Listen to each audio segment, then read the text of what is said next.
So our mission 100% is to build successful products to support the warfighter and first responders. And I feel like my military career got cut short by being medically separated, but this is a way that we can still stay in the fight and help the guys who are still currently fighting.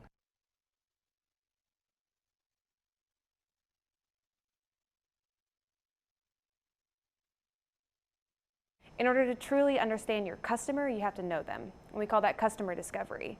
For an active duty military person, that looks like they already know the problems. They already are intimately familiar with the situations that military personnel face. They're already familiar with a lot of the problems on the inside, and they understand it because they have the insight. They talk the talk, they walk the walk. So when it comes to understanding a problem that you're trying to solve with a technology or a small business service, they already understand that. So when I was in Iraq and Afghanistan, we were burning through chem lights and they're rolling under things, and you have to carry so many of them. When we clear a facility and we go room by room and kill or capture whoever needs killed or captured, we leave a glow stick. And once the whole facility is secured, we'd work backwards and reverse and grab up all the intel and leave another chem light. So that way when you walked into a room and saw 2 chem lights, you knew, hey, this has been cleared of people and intel, and move on to the next room. When it comes to small business in general, the #1 goal is to make it customer focused. If you build something nobody wants, then you've built a nice paperweight of a product.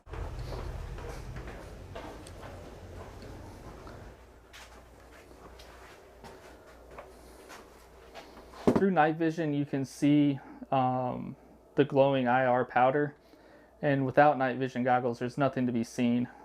It is designed for friend or foe identification, so that we can see who the good guys are on the battlefield and in training exercises.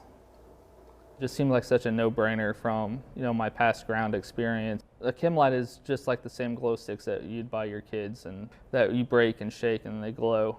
Whereas with the Craytac, you can carry one and get about 1,000 equivalent, and now you can ride at eye level. It just seemed like such a no-brainer from my past ground experience. So after you clear the room, you take the Craytac and you just put a slash on the wall outside the door. And then when you come back and do your second search for all the intel, you make an X, and then this will glow for about 90 minutes. In order to see this, you have to have on night vision goggles that are highly controlled by U.S. exports.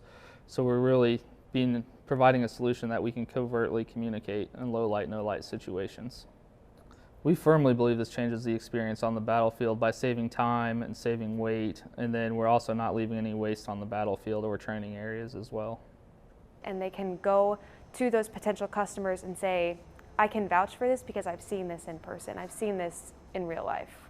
As an entrepreneur, it's funny, we were talking about this the other day, is we reference our military careers far more than we do our MBAs or masters, and I think with 2 of the founding partners being prior military and one coming from a military family, we were all very used to working on those small teams to accomplish a goal, and I think that background kind of provided us the foundation to have a successful company. Entrepreneurs are very unique individuals. They have a lot of drive, they have a lot of intellect, and they have a lot of tenacity. And it's not so different from military personnel and veterans or active duty. There's a skill set there for wanting to chase after goals and dreams and really knowing how to hit the ground running and to chase after something. When I was on active duty, I was an officer, I was a program manager, and the position of a program manager is like a glorified team leader. I was at Robins Air Force Base, and I had a big program, a multi-billion-dollar program that I was working on, and a side project that they gave me was called the Military Airborne Firefighting System, which was a C-130 that dropped fire retardant around fires. That was a side project that I worked on maybe one time a week that they said would never get any attention because who needs to call us for a forest fire? California had a wildfire. Governor Schwarzenegger was there at the time, and he had written the president and said, we don't have enough resources here in the state. We need federal support. Well, I was one of 4 program managers that were chosen by an executive order from the president for the California wildfires in 2008. Well, I not only have to talk to the Forest Service and all these agencies to understand the mechanics of putting out a wildland forest fire when I'm in Georgia and it's in California. How do you explain that to the general? The general's asking you The commander of Air Force Material Command wants you to write speeches on his behalf in all of his news stories, and you are 23 and you're at the office until almost midnight ghostwriting for a 4-star general. So that is the level of responsibility that they give you the moment you walk in. So when you take all that as an entrepreneur, and I want to tell my peers and anyone who wants to go into entrepreneurship, moments like that arrive. I'm a 4th generation veteran, and my grandfather was in the Korean Vietnam War. His name was Charlie Farrell. His call sign was Mutt because he had the ability to blend in anywhere. So in 1956, he came up with this idea. He was very passionate about condiments and food. He wanted to make a sauce that we could use for anything, breakfast, lunch, or dinner. So about 2005, he had passed away from cancer. I was the one person that he chose before he passed away to get the only copy of the recipe that he kept in his wallet. So for me, being on active duty, I thought that that was my purpose, to serve our country. But this was something new. I couldn't explain it. He hadn't given me any instructions, and the story of our relationship in life was anytime I asked for something from him, it was a transaction. So you have to do something in order to get something. Nothing's ever just given to you. So I was very shocked that he just gave me this recipe that everyone wanted. He had 5 children who were still alive at the time and left it to his 3rd grandkid. I took it upon myself to decide that I perceived that the value of this piece of paper was more than just a recipe. This could be a family legacy that he's passing to me. We made 700 bottles made by the Amish in Chillicothe, Ohio. They hand poured every bottle. I had a launch party. I joined the Beaver Creek Chamber of Commerce. They had a launch party for us, and we ended up selling every single bottle within a week. It's an honor really to be able to share something of my family that has had such a positive impact on other people and even in the country. Some of the things that we've accomplished really are humbling. We're on a special deck of bicycle cards made by the U.S. Playing Card Company now. We've been on Shark Tank. We won the Bob Evans Farms Veteran-Owned Business of the Year in 2017. We've met great people like the CEO of IAMS and gotten his feedback, Clay Matthile.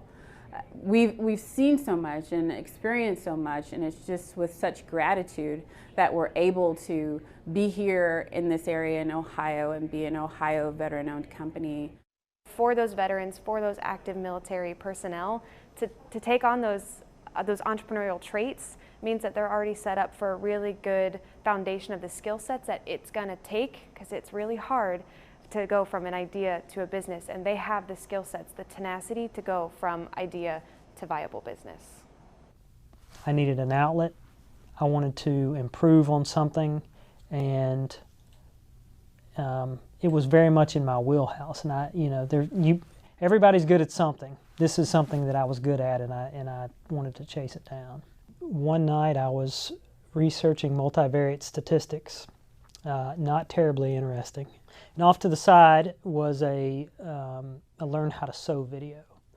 And something I've always wanted to do was learn how to sew. I mean, that sounds odd, but I'm a huge outdoorsman, spend a lot of money on gear, and it doesn't always fit me.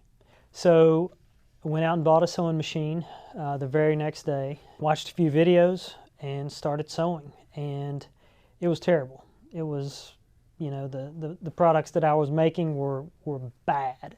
But what it did was it gave me a tangible good, and that's something that I've never had. I had to go to Korea for an exercise, and it was a 3.5-week exercise. One of the things that Koreans are known for is their amazing ability to tailor. I wasn't looking for anything to wear necessarily. What I was looking for was a new tactical duffel bag to carry on a fly fishing trip that I had coming up. And so I spent a lot of time off base, going through different stores, and several stores, it was mediocre, the material that they used or the whatever, it wasn't good stuff. And I found maybe a mile and a half off base, I found a store that was really good. They had really good equipment. And by this time, I knew what good stitching looked like. because I had done it, because I know what bad stitching looked like because I had produced plenty of bad stitching. So I bought the bag, reasonably priced, fit, what I needed it to do. And I took it back to my dorm room, and everything was great except one pocket. One pocket just did not make sense. So the next time I had a day off, 3 or 4 days later, I went back down there and I just said, hey, I love the bag. It's going to suit my needs, but I really think if you took this pocket off, you could introduce all these accessories that you have on the wall that you're trying to sell. Maybe 3 or 4 days afterwards, I went back down there just to check in, see if there was anything else I wanted, and they had actually made the change that I recommended. But then they said, hey, would you mind coming down to our warehouse to show us other things, other ways that we can improve? And I said, absolutely. I mean, that's right in my wheelhouse. So I went down there and looked at their products and made some recommendations and, was happy. When I came back to the States, I filed for an LLC and I created a business. I just looked at what I had available to me, what I was interested in improving. So I had a elk hunting trip coming up in the fall, and so I looked at the things in my pack. I'm thinking how I can potentially combine products. So I'm always going to carry a dry bag. I'm always going to carry water filtration system. And then the third thing that I looked at was how can I stay warmer? So I looked at those 3 things and I thought, well, if I can make something that does all those, I'd probably have a product that's worthwhile. So I went to the drawing board and just started making stuff and came up with an idea. We are producing, we are selling, a patent has been issued. I got a pretty large order on Friday, my first government contract actually. A squadron is getting ready to deploy and they wanted the bags to take with them. So fingers crossed that it goes well. It's not for the faint of heart. It is a roller coaster. There's many hills and valleys, and you have to really be prepared for the psychological toil of entrepreneurship, which they don't really talk about so much. We've definitely hit roadblocks and taken steps back throughout this whole entire process, but we've never given up on that end goal, that end mission, if you would. I think the biggest thing is just in the military, we refuse to fail, right? Failure is not an option on our missions. Along the lines of, being in the military for 24 years, for doing a doctoral program, for starting a business, it's all about perseverance. Veterans go through so much already. By the time they've become a veteran, they've experienced probably more trauma and strife and challenges than most people would ever experience in a lifetime. What I've noticed is a skill set, but an unfortunate skill set of veterans, is we're pros at compartmentalization. We'll put stuff in a box. Pain and hard times, we just put it in a box and we go on to the next thing.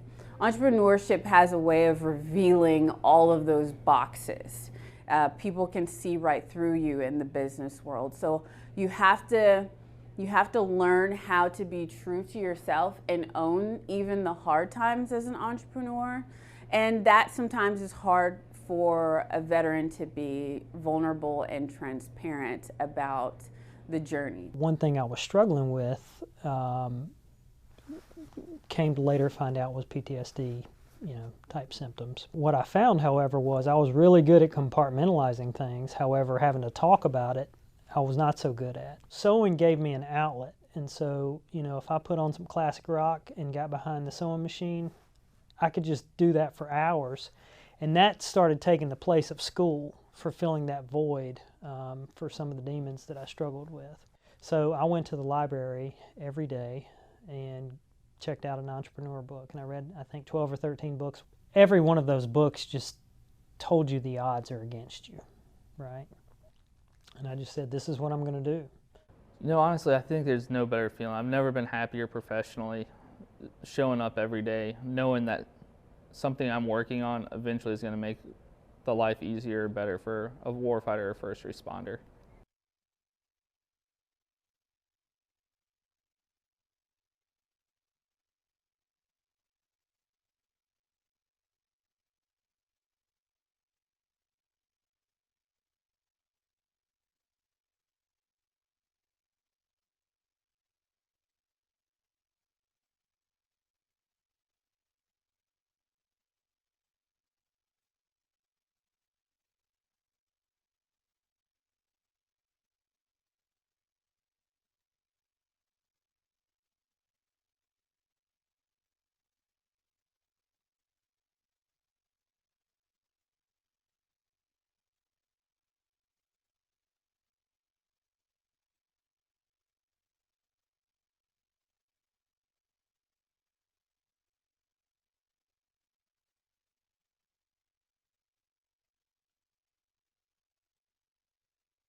Hello and welcome to the fourth installment of Veterans Voices Lives and Stories series and our fourth video, The Vetrepreneur.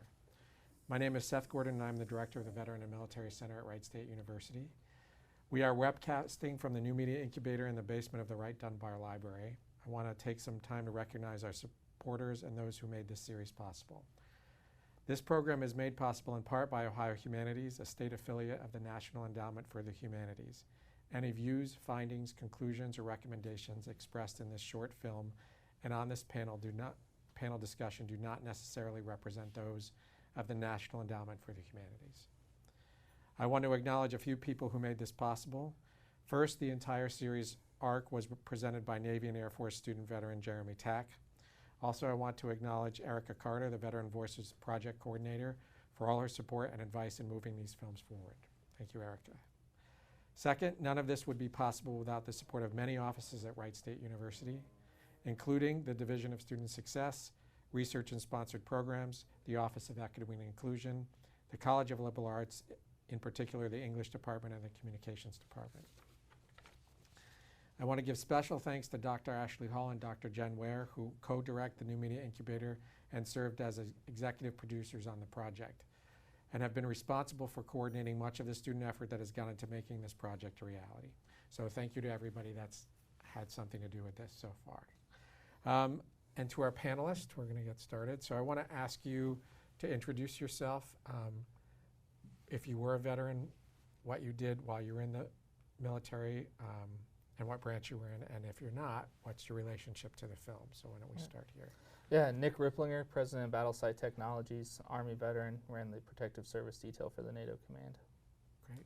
And I am Marcia Sanders, and I am a legacy holder for Mutt Sauce and the proud mother of Charlene the Scales. Great. Okay, so my first question is, I'm just curious about your reactions to the film. And why don't we start with you, Marcia? What did that bring up for you, if anything? Well, the realization is I like the Vetrepreneur. Right. I like that title. They're hardworking. They're very loyal. They're dedicated, and as far as the film, I think it was outstanding, and I think that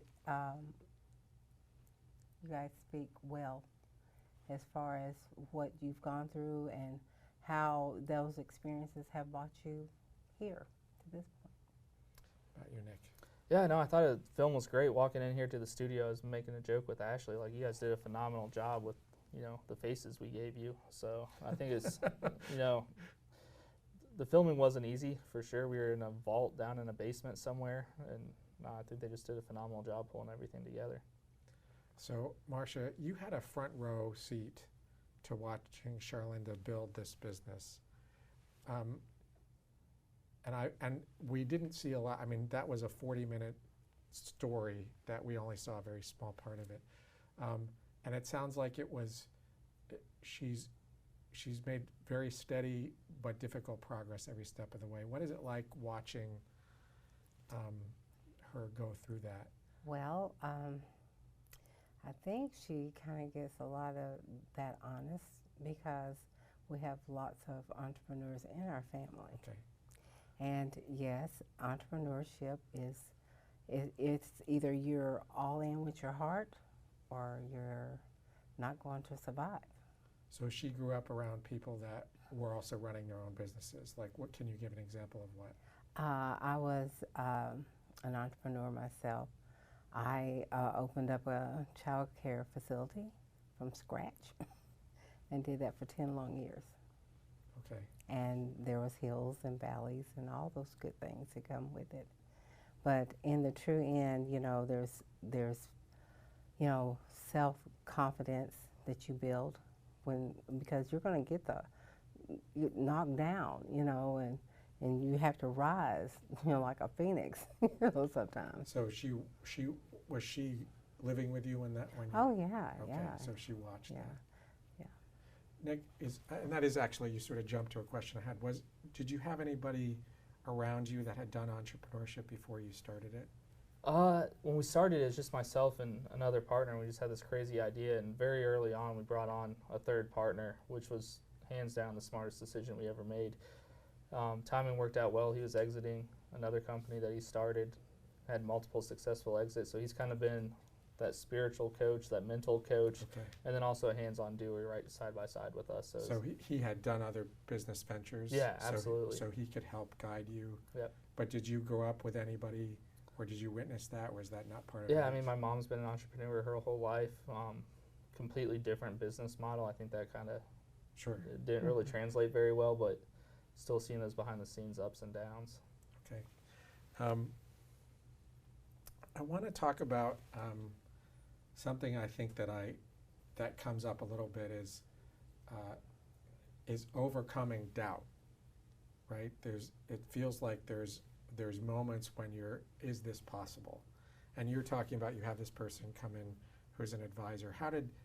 What do they tell you to get you beyond those sort of, because it really seems like the hurdles are really inside you. So what did your advisor tell you guys? Yeah. When Well, the hurdles are also on the chemistry table. Let's just be real. That was some part of probably the hardest stuff that we had to face. But because you're not chemists. no chemistry at all on our staff, but yet we basically have a chemistry company.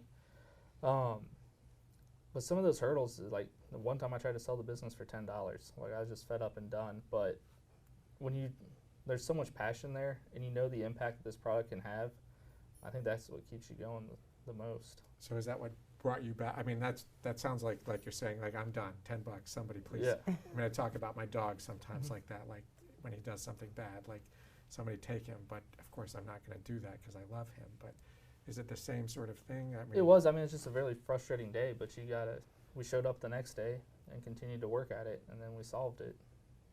Did you ever watch Charlene have moments like that? I mean, Yes, I have, and I just try to give positive feedback. Tomorrow's another day. okay. Do you see, I think what the film is trying to do is find a thread between the struggles of being an entrepreneur and the struggles of being in the military. And from the outside looking in, right, I've spent 5.5 years now working with veterans. Sometimes the struggle for veterans getting out is nobody's telling them what to do, right? You're in the military, you get out, you go to college, and sometimes you're lost because things aren't structured for you. And it feels like entrepreneurship is the exact opposite of that. Suddenly you're free and you have to build the structure yourself, right? And so we're hearing about the grit. The military builds a sort of sense of resiliency. Is that all you get from the military in terms of overcoming these hurdles? No, I don't think so at all. I think there's so many little key things throughout the military and every school and every promotion and the training that you get. It genuinely makes you a phenomenal leader. And I think Give us a few examples, because well, I mean, battle site's a prime example, right? I got out as a staff sergeant, not that high of rank on the enlisted side, but all those schools that they went to allowed us to build the culture that we have and allowed us to push through all those. And it's taught us all the resourcefulness and kind of the way we go about things. so the leadership training is. The leadership training is huge, but even just like the tactical little baby steps, every day we've made progress. And I feel like that's directly tied to our military experience. So does the military teaching you how to confront a problem and break it down into pieces and then Yeah, I figure think out- like I said in the film, right, the biggest thing is you can't accept failure, and we refuse to accept failure at battle site, and we'll do whatever it takes to not fail. What was it like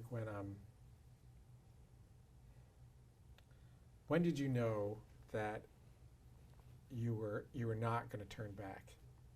Like, is there a moment, or was there a realization at any point where you were like, okay, I'm in this for good? Like, The day we started. But yet you were going to sell it for $10. So Yeah, I mean, that's just, one bad day. One bad but day. we showed up the next day. We weren't really going to sell the company for $10. So when did it? I mean, is it profitable now? Very, And was it always profitable? no. So how did it? when did it get to the point where maybe the better question is there was a sense of security around the health of the business and its longevity from a financial perspective? Yeah, from the financial, I mean, the day that we finally got to start cutting ourselves paychecks was a great day at Battle Site. How long did that take? About a year. Okay, so for a whole year, you didn't get paid. Correct. How did you live during that time? Savings. Okay. My wife is a rock star in my opinion and helped pick up the slack, picking up extra shifts. So we've heard some of Charlinda's story about needing to get a job and the sort of the big leap to that, okay, I'm going to do this. I'm really going to go in. Do you remember when she made the shift? Yes, she said, I think I'm going to go entrepreneur full time. I'm like, okay. What can I do but support her in her decision? Because, you know, she knows this business. She built this business. And so I'm just here to support her any way that I can to make sure that she stays moving forward. I have a question about, is the family supportive of Charlinda? I mean, she talks about being sort of surprised that she was gifted this very valuable resource. Well, you know, she was my father's first granddaughter. Okay. And, you know, the sun and the moon and all that stuff shined on her through his eyes. And she walked in his footsteps by going into the Air Force. Okay. And he has been a great supporter of her ever since the day he laid eyes on her. But yes, true enough, you know, it was always, what are you doing? How are your grades? You know. So nobody in the family ever thought any different of the decision that my father made. And do you think that, this is an odd question because we don't really know, but do you think that it helped your dad make the decision to give her the business because she had been in the Air Force? No, I think he's seen something in her way before that. Okay. Yeah. Okay. So we saw essentially 3 Vetrepreneurs, right? Mm-hmm. And actually, Charlinda is filmed at Flyboys Deli, which is also owned by a veteran, right? So Mm-hmm. another entrepreneur. How many veteran entrepreneurs do you know? Hundreds. Really? Yeah. Do you think, are there elements of this story that connect to those? Like, what connections do you see between yourself and the people in this film and those other Vetrepreneurs out there? Like, are we close? Are we capturing some of the spirit of what it takes? Yeah, I think the biggest thing is we're all doers, right? You can't slide by in the military by not putting in the work. Same way you can't slide by in entrepreneurship by doing the work. So I think they're all doers. And I think that was kind of captured in the film. So I've heard this a lot, talking to vets about their history. And we heard that from Charlinda. Like, there are days when doing, it's not just like you clocked in at 9 to 5. I mean, it's 12-hour days, it's 20-hour days, it's 20-hour days. Right, 20-hour days for weeks on end. Is that, what kind of, is it that kind of experience that really is the doer that you're talking about? No, I mean, some days it's, 2 hours of work, right? You show up, you get everything done. Why wait around? Like, you've got this freedom of being an entrepreneur. Go do something fun. Right, okay. But as long as you're advancing that ball and violently executing every day, moving towards the goal line, in my eyes. So yeah, there are those 20-hour days or those 48-hour days and you never get home, not even take a shower. But it just depends on what's going on. There's more to do than there's hours in the day. Absolutely. Sometimes. Sometimes. Sometimes. Sometimes you wait around, waiting on paperwork and lawyers and contracts and all that fun stuff. So I want to talk about education a little bit. And you've said this, I don't know if you said it in the film, but you've said it actually since we've been here today, that your MBAs don't have anything to do with your business, right? And you draw more from your military experience than you do. What kind of other experiences or education has been valuable, specifically in terms of becoming an entrepreneur? Yeah, so we've done a lot of programs with IVMF out of the University of Syracuse that have been phenomenal, and the resources that those guys have provided have been huge to veteran entrepreneurs. Do you know what IVMF means? Yeah, it's the Institute for Veterans and Military Families. Yeah.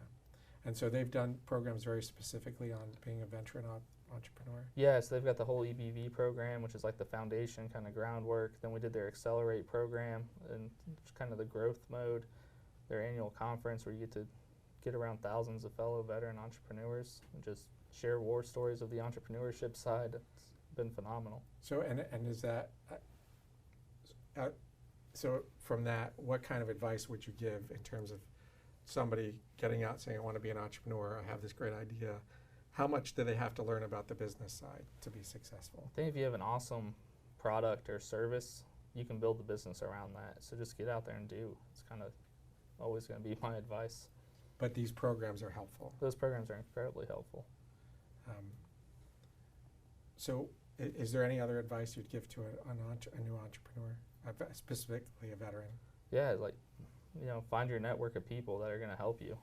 Go find your right-hand man that's going to be that COO or right-hand woman that has been there and done that and can help guide you through that process and can hold you accountable. But at the end of the day, it all boils down to you got to make progress. You have to go do. You have to go execute. Well, Charlene tapped into SCORE here in Ohio, and What is SCORE? Do you know?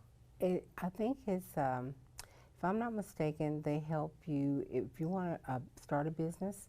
They help you from ground zero, and they have. I know his name is Mr. John. I don't know his last name, but he was a great help to her when she first thought about starting a company. But he's absolutely right. You need to do your groundwork. You need to, kind of look at what you've got on hand and, move forth with that and find people to connect to.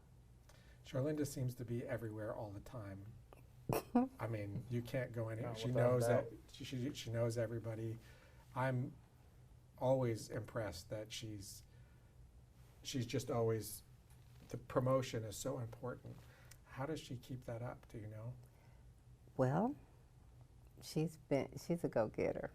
I always thought it was cocaine. But Really? No, not that. She is a go-getter, and she loves what she does, and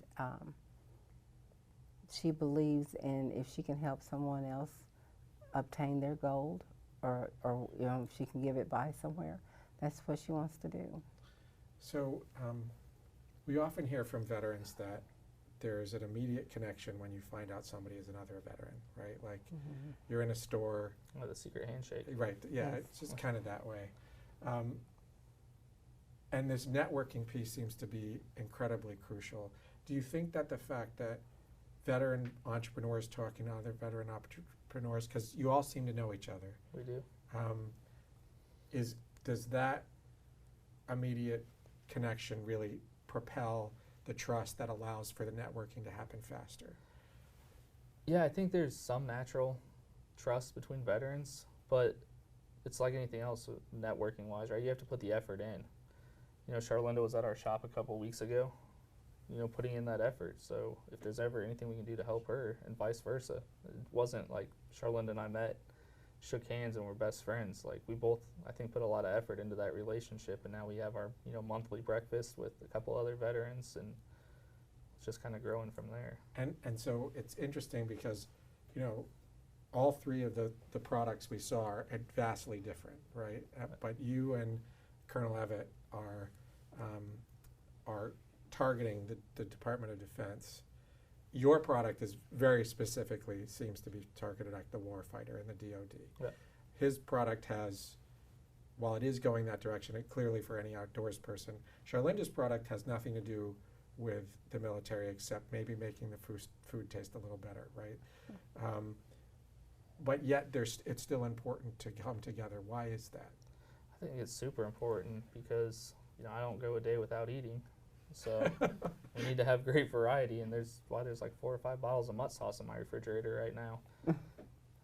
So the structure of building a business, regardless of the product, the struggles are still the same. Oh, without a doubt. Okay. Is there anything else that either of you would like to add that I've missed?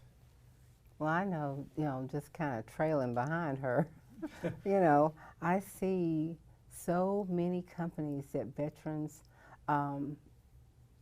have put out that is amazing to me. It's just, I can't believe the work that they do.